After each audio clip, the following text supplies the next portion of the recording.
Muchas gracias por la invitación. Buenas noches, Mónica. Buenas noches, Alejandra. Muy buenas noches, Paula. Muy buenas noches. Partamos con el 10%. Hay varios aspectos en el argumento que usted planteaba en la comisión para aprobar el cuarto retiro. Uno de ellos usted hacía alusión a al modesto trabajadoras chilenas. Dice no se puede hacer caer en ellos el peso de mantener los equilibrios macroeconómicos. Y por otro lado plantea usted que el sistema de AFP en realidad es un sistema de inversión.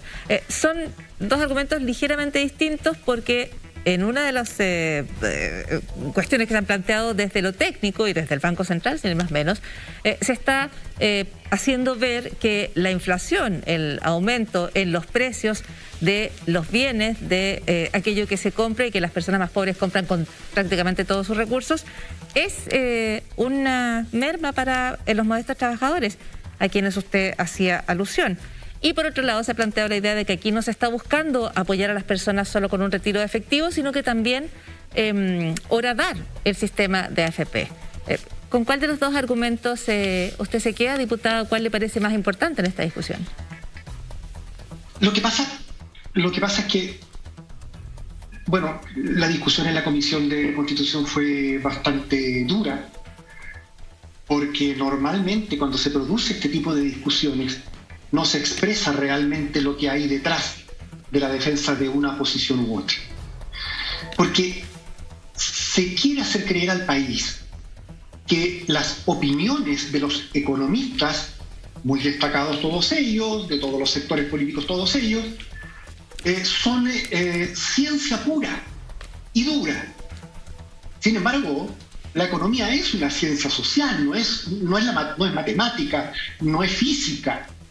En consecuencia, tiene una carga, las opiniones de los economistas tienen una carga ideológica importante porque responden a una visión y a una misión que ellos, cada uno de ellos, tiene respecto del rol del Estado, del mercado, etc. Entonces, no existen opiniones puramente técnicas en materias de esta naturaleza. Yo cuando tomo una decisión como apoyar el retiro del 10%, pienso en lo siguiente, y es un análisis que no es complejo, que es simple.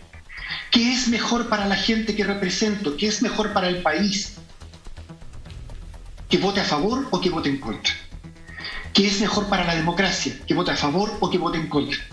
Y allí mi análisis es súper básico.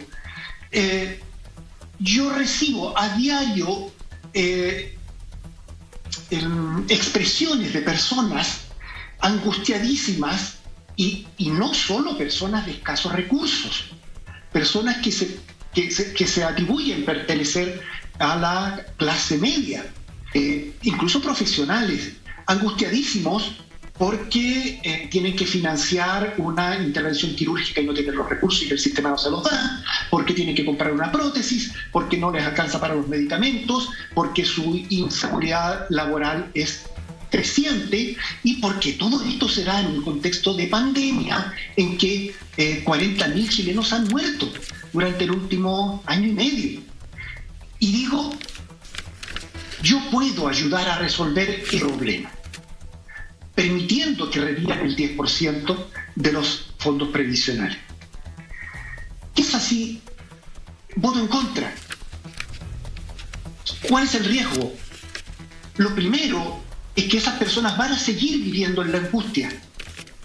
Y lo segundo es que no sé si nuestra democracia esté en condiciones de resistir un segundo estallido social, o si ello significaría finalmente su pulverización. Diputado. Entonces, puesto en la balanza, yo digo, creo que es más fácil para nuestra democracia, con todo lo imperfecta que es, enfrentar una crisis económica que una segunda revuelta o un segundo estallido social. Porque de esa revuelta o de ese nuevo estallido social, probablemente no vamos a tener la oportunidad de seguir conversando como lo estamos haciendo ahora. Diputado, ese es mi temor. Diputado Zaffirio, usted dice que puede venir un segundo estallido social. La verdad que muchos piensan que no se ha terminado, ¿no? Y que solamente la pandemia lo ha puesto por algún tiempo a veces y surge nuevamente en la hielera. Pero usted habló recién del sistema fracasado, que no entrega pensiones. Yo esta semana escuché a la periodista Verónica Franco en la Radio Cooperativa decir lo siguiente. Muchas personas opinan que si recibo hoy una pensión miserable, porque todos lo sabemos, la mayoría de los trabajadores chilenos, usted lo sabe igual, recibe una pensión miserable. Yo quiero sacar toda la plata y que todos saquen toda la plata porque es mejor eso y que el Estado nos entregue, se acabe este sistema que enriquece a unos pocos y que el Estado nos entregue finalmente una pensión. ¿Qué es lo que dijo el diputado Ilavaca, creo que se llama, presidente de la Comisión de Constitución, que finalmente sinceró y dijo, miren, este sistema, tal como usted lo acaba de decir, está fracasado. Hay que terminar con él. ¿Es así? Y se lo digo porque van a quedar con un cuarto retiro, quedarían apenas 5 millones de afiliados al sistema de AFP. Mónica, lo que pasa es lo siguiente. Lo que pasa es que cuando yo digo que lo que estamos presenciando es un sistema fracasado, ni siquiera me refiero a un régimen previsional fracasado. Lo que estoy diciendo es que en el futuro los chilenos podamos tener la libertad de elegir el régimen previsional al que queremos adscribirnos.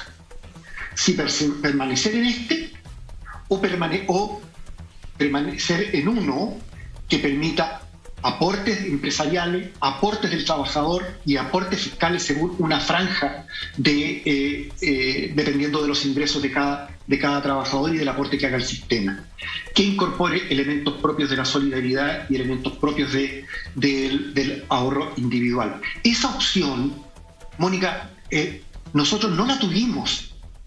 Nosotros fuimos incorporados a la fuerza a este régimen previsional. Pero diputado, sí, eso es cierto, se hizo en 1980 en plena dictadura, pero hemos tenido 31 años para modificarlo.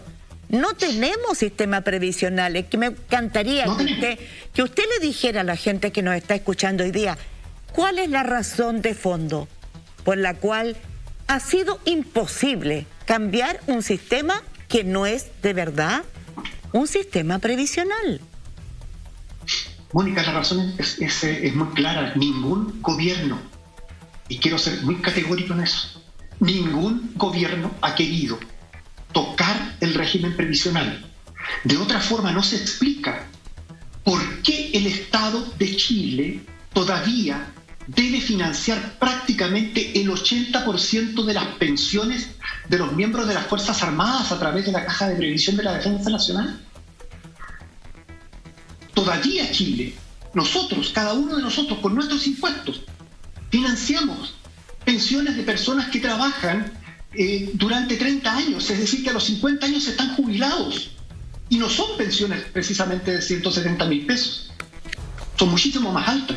Hoy día el sistema ni siquiera está pagando pensiones. Por gran parte de las pensiones las paga también el Estado, incluso las del régimen de las administradoras de fondos de pensiones. Entonces, ¿por qué no se ha hecho?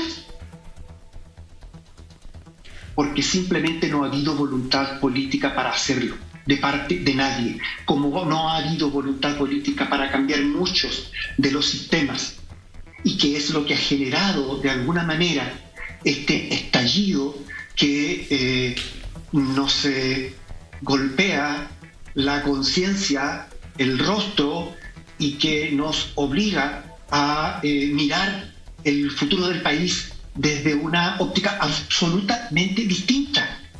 Disculpe. Lo que ustedes conversaban con Patricio, perdóname, lo que conversaban con Patricio Fernández respecto de la convención, no puede ser más cierto. La convención constitucional es probablemente la última oportunidad civilizada que puede cambiar la constitución vigente. Y tenemos que aprovecharla, tenemos que cuidarla, tenemos que preservarla como un tesoro, que es lo que nos va a permitir definir cómo va a ser y cómo va a funcionar el país durante las próximas 5, 6 o 10 décadas. Entonces, yo diría que más que someternos a una suerte de autoflagelación para los efectos de poder atribuir responsabilidad, bajemos la cabeza y pongámonos a trabajar recogiendo las opiniones que soberanamente está asumiendo la Convención Constituyente, apoyemos su trabajo, no caricaturicemos su trabajo, porque ahí hay una oportunidad preciosa que no podemos perder, Nosotros, mira, no sé si 30 segundos, pero hasta el 10 de septiembre de 1973 había una frase que se repetía todos los días y varias veces al día. Esas cosas no pasan en Chile. Esa frase la escuchábamos a cada rato, pues al día siguiente pasaron. Yo no quiero vivir esa experiencia, ni quiero que las generaciones futuras vivan esa experiencia otra vez. No creo que nadie razonable en Chile quiera volver a reeditar una experiencia de esas características. Por eso creo que tenemos que cambiar el régimen previsional. Por eso creo que tenemos que apoyar la Convención Constitucional. Tenemos que cambiar el país que tenemos, porque estamos viviendo en un estado de angustia, con una salud mental atroz, pero que además ni siquiera tenemos la opción masivamente de recibir atención cuando nuestra salud física o psicológica se ve afectada.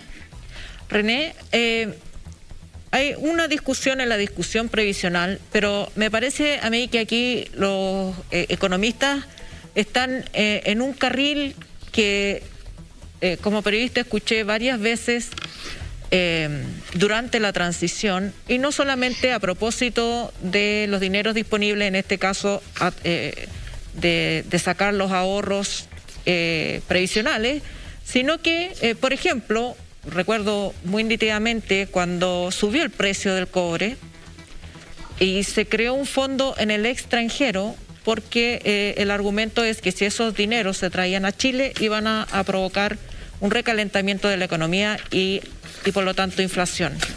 Y recuerdo también que habían grupos de diputados que exigían o pedían que se usaran esos recursos para inversión en salud, para inversión en educación, y la postura monolítica de los economistas y de los encargados de la economía en Chile es que ese dinero iba a provocar un perjuicio mayor. Entonces la pregunta de fondo es,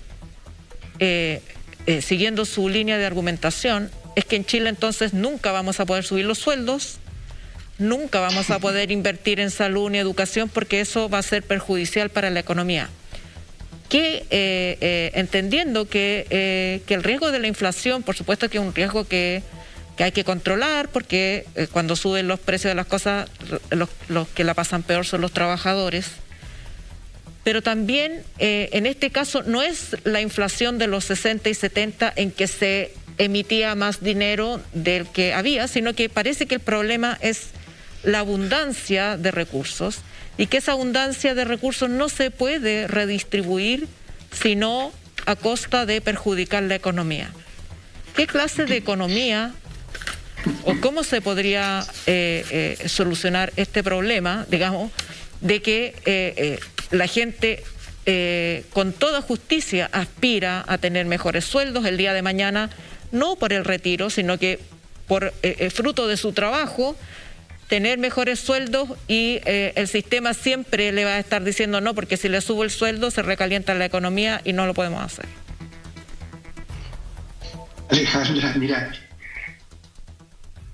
me estaba acordando de un proyecto de ley que se aprobó en el Congreso y respecto del cual nunca nadie ni siquiera publicó una línea en ningún periódico de Chile, y no fue noticia en ningún canal de televisión del país. Me estoy refiriendo al proyecto de ley que permitió la repatriación de los fondos o de los capitales habidos o de chilenos en paraísos fiscales. Nadie dijo nunca que esos miles de millones de dólares podían provocar repatriándose desde los paraísos fiscales hacia Chile, podría provocar el recalentamiento de la economía y entonces puede traer como fruto de ello el aumento de la inflación.